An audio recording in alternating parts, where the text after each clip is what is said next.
হাউচৰ কথা আপোনাৰ মনত আছে দুদিন পূৰ্বে মাত্ৰ বাতৰি শিৰোনামত আহিছিল আৰু তাত কেনেধৰণে একাংশ যুৱতীক ব্যৱহাৰ কৰা হৈছিল সেইখিনি তথ্যও আপোনালোকে জানে বাপ্তি নামৰ এজন ব্যৱসায়ী যিজন নকল টকাৰ ব্যৱসায়ৰ সৈতে জড়িত আছিল এতিয়া নাৰী দেহৰ ব্যৱসায়ৰ সৈতে জড়িত হৈ পৰিল সেই ব্যৱসায়ৰে জড়িত এগৰাকী 19 বছৰীয়া যুৱতীৰ তথ্য সন্মুখলৈ আহিছে সেই 19 বছৰীয়া যুৱতীগৰাকীয়ে হেনো অসমৰ বিভিন্ন প্ৰান্তৰ পৰা বিভিন্ন যুৱতীক নানা প্ৰলোভন দি আনিছিল এই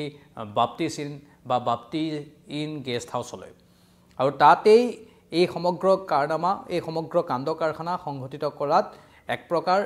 অৰিহণা আগবঢ়াইছিল 19 বছৰীয়া এই যুৱতীগৰাকী যিগৰাকী যুৱতীয়ে আজি পলায়নৰ চেষ্টা কৰিছিল কিন্তু পলায়নৰ চেষ্টা কৰাৰ সময়তে আৰক্ষীয়ে কৰায়ত্ব কৰিছিল নমস্কাৰ স্বাগতম news 18 Assam north east story হৈছে পোনপটীয়া সম্প্ৰচাৰ ষ্টুডিঅ'ত মই প্ৰাঞ্জল ডাঙৰ খবৰ আহিছে গুৱাহাটী মহানগৰীত নাৰী দেহ ব্যৱসায়ৰ ঘাটিবোৰ উৎখাত কৰিবলৈ বৰ্তমান মহানগৰ আৰক্ষী তৎপৰ হৈ পৰিছে বিভিন্ন প্ৰান্তৰ পৰা এতিয়া এনেধৰণৰ বহু খবৰ আহি আছে য'ত য'ত এই অনৈতিক কাৰ্যকলাপবোৰ চলি আহিছে আনকি একাংশ মহিলাও এতিয়া উঠি পৰি লাগিছে এই অনৈতিক কাৰ্যকলাপবোৰ ৰোধ কৰাৰ ক্ষেত্ৰত বহু মহিলাই নিজাববীয়াকৈ কোনো দল সংগঠনৰ বেনাৰত নহয় নিজাববীয়াকৈ আহিও গুৱাহাটী আৰু অসমৰ বিভিন্ন প্ৰান্তত এই নাৰী দেহ ব্যৱসায়ৰ ঘাটিবোৰ উৎখাত কৰিবলৈ তৎপৰ হৈ পৰিছে আৰু তাৰ মাজতে আহিছে এই খবৰটো যিটো খবৰ অত্যন্ত লক্ষণীয় এগৰাকী 19 বছৰীয়া যুৱতীৰ কথা প্ৰসংগ বিশ্বনাথৰ বাসিন্দা সেই 19 বছৰীয়া যুৱতীগৰাকীৰ নামটো এই মুহূৰ্তত আমাৰ হাতত নাই কিন্তু বশিষ্ঠ আৰক্ষীয়ে গ্ৰেপ্তাৰ কৰিছে লগতে আন এজন যুৱককো গ্ৰেপ্তাৰ কৰিছে বয়স মাত্ৰ 19 বছৰ এই 19 বছৰ বয়সতেই তেওঁ এনেধৰণৰ কাণ্ড কাৰখানা সংঘটিত কৰিছিল তেওঁ বহু যুৱতীক প্ৰলোভন দিছিল ৰাজ্যৰ বিভিন্ন প্ৰান্তৰ উজনিৰ পৰা নামনিলৈ প্ৰলোভন দিছিল কি বুলি চাকৰি দিম বুলি সংস্থাপন দিম বুলি আৰু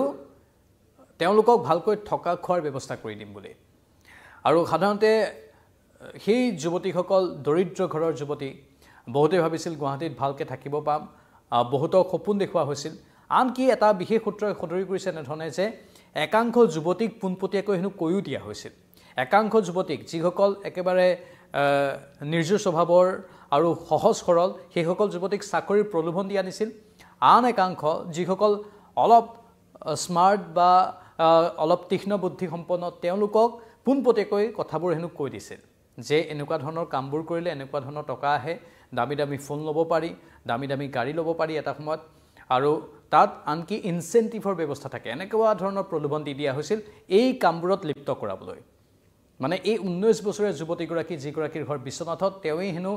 মূল নেত্ৰী হিচাপে এই সমগ্ৰ ব্যৱসায়টোত জড়িত হৈ পৰিছিল বাপ্তি নামৰ যিগৰাকী ব্যৱসায়ী যিগৰাকী এই সমগ্ৰ ব্যৱসায়টো চলাই আহিছিল কোনোবা লোকৰ পৰা 5,000 6,000 টকা লৈছিল তাৰে মাত্ৰ 1,000 টকা যুৱতীসকলক দিছিল বাকি গোটেইখিনি টকা বাপ্তিয়ে এই যুৱতীগৰাকীৰ সৈতে মিলি হজম কৰিছিল নিজৰ পকেটত সোমোৱাইছিল মানে শোষণো কৰিছিল যুৱতীসকলৰ ওপৰত আৰু সমান্তৰালভাৱে এটা কোলা বেহাও চলাই আহিছিল এই সকলো কথা পোহৰলৈ আহিল বাপ্তি ধৰা পৰিল আন কেইবাজনো ধৰা পৰিল কিন্তু এই নিৰ্দিষ্ট যুৱতীগৰাকী ধৰা পৰা নাছিল আৰু এই যুৱতীগৰাকীৰ প্ৰসংগ উত্থাপনো হোৱা নাছিল হয়তো বাপ্তিয়ে ভাবিছিল যে এই যুৱতীগৰাকীৰ কথা কৈ দিলে মই জেলৰ পৰা ওলাই অহাৰ পাছত আকৌ এই কলা বেপাৰটো মই চলাব নোৱাৰিম কিন্তু যেহেতু খুচৰিলে সকলো কথাই ওলাই যায় তথ্য উদ্ঘাটন কৰিব জানিলে সকলো কথাই ওলাই যায় আৰক্ষীয়ে বিশেষ তৎপৰতা দেখুৱালে আৰু আৰক্ষীয়ে খুচৰিলে বিষয়টোত সংবাদ মাধ্যমেও বিশেষ অৰিহণা আগবঢ়ালে আমিও ধাৰাবাহিকভাৱে বাতৰি সম্প্ৰচাৰ কৰি আছিলোঁ আৰু খুচৰোতে তথ্যবোৰ উদ্ঘাটন কৰোতে অধিক ভিতৰলৈ সোমাই যোৱাৰ ফলত এই যুৱতীগৰাকীৰ প্ৰসংগ উত্থাপন হ'ল আৰু তাৰ পাছতেই যুৱতীগৰাকীয়েও এই ঘটনা গম পায় যে আৰক্ষীয়ে তেওঁৰ চলাথ কৰি আছে তেওঁক বিচাৰি আছে লগে পলায়নৰ চেষ্টা কৰিছিল কিন্তু সৌভাগ্যৰ বিষয় পলায়ন কৰিবলৈ সক্ষম নহ'ল ঠিক পলায়ন কৰাৰ আগে যুৱতীগৰাকীক আৰক্ষীয়ে কৰায়ত্ব কৰিলে বৰ্তমান বশিষ্ঠ আৰক্ষীৰ জিম্মাত আছে আদালতত হাজিৰ কৰোৱা হ'ব পৰৱৰ্তী সময়ত আৰু জেৰা চলাই থকা হৈছে কিমানক কেনেধৰণে প্ৰলোভন দিছিল তাৰ এই হিচাপ পাতিবোৰ লৈ আছে আৰক্ষীয়ে সংবাদ মাধ্যমক অৱশ্যে সবিশেষ আৰক্ষীয়ে জনোৱা নাই কিন্তু প্ৰতিটো তথ্য হিচাপ লৈ আছে আৰু তাতেই গম পোৱা গৈছে যে একাংশ যুৱতীক চাকৰি দিম বুলি কৈ আনিছিল যিসকল সহজ সৰল যুৱতী তেওঁলোকে হয়তো এই জালখনত ভৰি দিয়াৰ পাছত আৰু ওলাই যাব নোৱাৰি হয়তো ইয়াতে সোমাই থাকিবলৈ বাধ্য হৈছিল আন একাংশ যুৱতীক সঁচা কথা কৈ আনিছিল আৰু তেওঁলোকক অধিক সপোন দেখুৱাইছিল যে এনেকুৱা ধৰণৰ কামবোৰ কৰিলে ইমান দামী জীৱন কটাব পাৰি এনেকুৱা ধৰণৰ দামী মোবাইল এনেকুৱা ধৰণৰ দামী গাড়ী ল'ব পাৰি আৰু সেই ট্ৰেপত ভৰি দিছিল একাংশ যুৱতী এওঁলোকৰ কৌশল বিভিন্ন আছে কৌশল সলাই সলাই এওঁলোকে বিভিন্নজনৰ সৈতে কথা পাতে ফোনত কি কথা পাতিছিল ইয়াৰ পূৰ্বৰ সম্প্ৰচাৰত আপোনালোকে শুনিছিল আমি সেই টেলিফোনিক বাৰ্তালাপো শুনাইছিলোঁ টেলিফোনিক বাৰ্তালাপত অতি স্মাৰ্ট ৰূপত থকা ইটোমূৰৰ যুৱতীগৰাকীয়ে কেনেধৰণে দৰদাম কৰিছিল আপোনালোকৰ হয়তো মনত আছে আমি বাতৰিত সম্প্ৰচাৰ কৰিছিলোঁ যুৱকজনেও বিভিন্ন কথা কৈছিল সেইখিনি কল ৰেকৰ্ডিং হৈ আছিল মানে একাংশ যুৱতীয়ে এই বৃত্তিটোত নিয়োজিত হৈ অলপো সংকোচবোধ কৰা নাছিল অথবা নিজকে দুখী অনুভৱ কৰা নাছিল তেওঁলোকে ইয়াক এটা প্ৰফেশ্যন হিচাপে লৈছিল আন একাংশক কিন্তু দাবী ধমকি দি এই ব্যৱসায়ত লিপ্ত কৰোৱা হৈছিল আৰু যেহেতু উচ্চতম ন্যায়ালয়ে কৈ থৈ দিছে যে কোনোবাই যদি নিজৰ ইচ্ছামতে ব্যৱসায়িক মনোবৃত্তিত নহয় কিন্তু টকা ঘটাৰ এটা মাধ্যম হিচাপে নহয় কিন্তু যদি কাৰোবাৰ সৈতে কিবা সম্পৰ্ক স্থাপন কৰে তাত হেতু ব্যক্তিগত স্বাধীনতা বুলি কোৱা হয় কিন্তু তাক বেপাৰ হিচাপে গণ্য কৰা নহব আনকি কোনোবা মহিলা বা কোনোবা পুৰুষে যদি কাৰোবাৰ সৈতে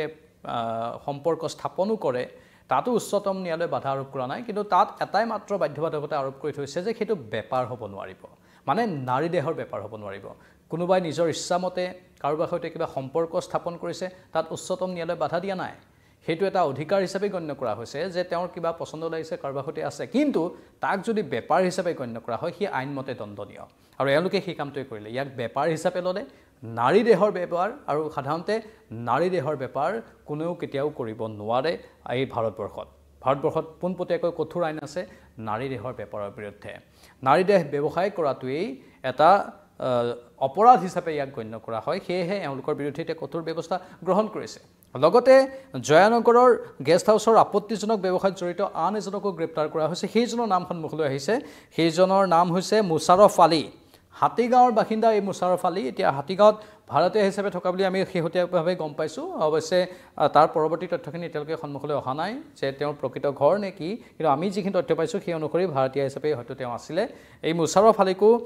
মুছাৰফ আলী আহমেদ নামৰ ব্যক্তিগৰাকীকো বৰ্তমান বশিষ্ঠ আৰক্ষীয়ে জেৰা চলাই আছে মুঠতে 19 বছৰীয়া বিশ্বনাথৰ বাসিন্দা এই যুৱতীগৰাকী আৰু মুছাৰফ আলী আহমেদ এই দুইজনকেই বৰ্তমান বশিষ্ঠ আৰক্ষীয়ে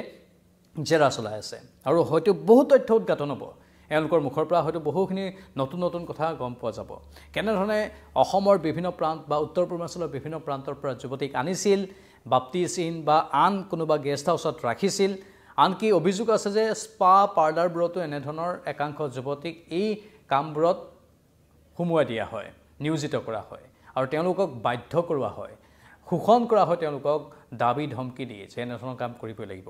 আন একাংশই অৱশ্যে জানি বুজিয়ে এই প্ৰফেশ্যনত ভৰি দিয়ে যিটো মই পূৰ্বতেও কৈছোঁ মুঠতে এই সমগ্ৰ বেপাৰটোক লৈ বহুখিনি বিৰূপ প্ৰতিক্ৰিয়াৰ সৃষ্টি হৈছে গুৱাহাটী এক প্ৰকাৰ ঘাটিস্বৰূপ হৈ পৰিছে এনেধৰণৰ ব্যৱসায়ৰ যাৰ বিৰুদ্ধে বৰ্তমান আৰক্ষী সক্ৰিয় হৈছে কঠোৰ হৈছে আৰু কঠোৰ হাতেৰে ইয়াক দমন কৰা হ'ব বুলিও সতৰি কৰা হৈছে মুঠতে সামাজিক বিষবাষ্প বিয়পাবলৈ দিয়া নহ'ব বুলি আৰক্ষীয়ে কঠোৰ বাৰ্তা প্ৰেৰণ কৰিছে সমাজৰ যিটো মান সেই মান অটুট ৰাখিব লাগিব উঠি অহা প্ৰজন্ম যাতে বেয়াৰ ফালে নাযায় তাৰ ওপৰত আৰক্ষীয়ে চকু ৰাখিম বুলি কৈছে উঠি অহা প্ৰজন্মৰ মাজত যাতে বেয়া বাৰ্তাবোৰ নাযায় কোনোৱে যাতে এনেধৰণৰ কৰাল গ্ৰাসত ভৰি নিদিয়ে এনেধৰণৰ বৃত্তিক এটা সুস্থ বৃত্তি হিচাপে যাতে গ্ৰহণ নকৰে তাৰ বাবেই বৰ্তমান আৰক্ষী কঠোৰ হোৱা আমি দেখিবলৈ পাইছোঁ আৰু আশা কৰিম যে আমাৰ সমাজত চলি থকা এনেধৰণৰ যিবোৰ ব্যৱস্থা আছে সেইবোৰ একেবাৰে নোহোৱা হৈ পৰক এক সুস্থ সামাজিক পৰিৱেশ অসমত বৰ্তি থাকক এই ক্ষেত্ৰত আমাৰ সন্মানীয় দৰ্শকসকলৰ কি মতামত কমেণ্ট বক্সত কমেণ্ট কৰি জনাব পৰৱৰ্তী সময়ত এই সন্দৰ্ভত আৰু অধিক তথ্য আমি আনিবলৈ চেষ্টা কৰিম চাই থাকক নিউজ 18 অসম নৰ্থ ইষ্ট নমস্কাৰ